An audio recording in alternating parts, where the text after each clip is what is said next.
ఒకరికి పెట్టడం నేర్చుకో, దాచుకున్నది నీ వెంట వచ్చేది కాదు. నరసింహశతక కర్తే ఒక మాట అంటాడు, తల్లి గర్భము నుండి ధనము తేడెవ్వడు, వెళ్ళిపోయేడినాడు వెంటరాదు.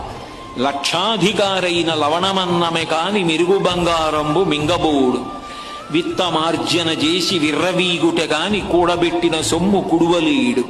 పుందుగామరుగైన భూమి లోపల పెట్టి దాన ధర్మము లేక దాచి దాచి తుదకు దొంగలకిత్తురో దొరలకవునో.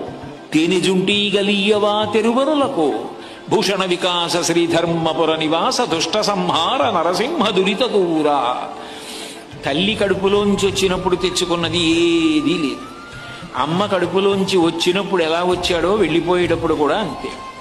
ఒంటి మీద ఆఖరణ కప్పినటువంటి నూలు బట్ట కూడా లాగేస్తారు. లాగేసి తీసుకెళ్లి కట్టెల మీద పడుకోబెట్టి వెలిగించేస్తాడు. ఒంట్లో ఉన్న నెత్తురంతా ముద్దలు ముద్దలుగా కట్టెల మధ్యలోంచి పడిపోతుంది. ఒంట్లో ఉన్నటువంటి మాంసం అంతా కాలిపోతుంది. తల వెంట్రుకలు మొదలైనవన్నీ ఊడిపోయి గాలికి ఎగిరిపోయి చెట్ల మొదట్లలోకి వెళ్ళిపోతాయి. ఎముకలు ఊడి మెల్లిమెల్లిగా కింద పడిపోయితే కొడుకు అస్థి సంచయనం చేసి తీసుకెళ్లి గంగా నదులలో కలిపేశాడు. ఏది మిగిలింది? ఇలా ఇలా ఉన్ననాళ్ళు చూపించి బోరలు విరిచినటువంటి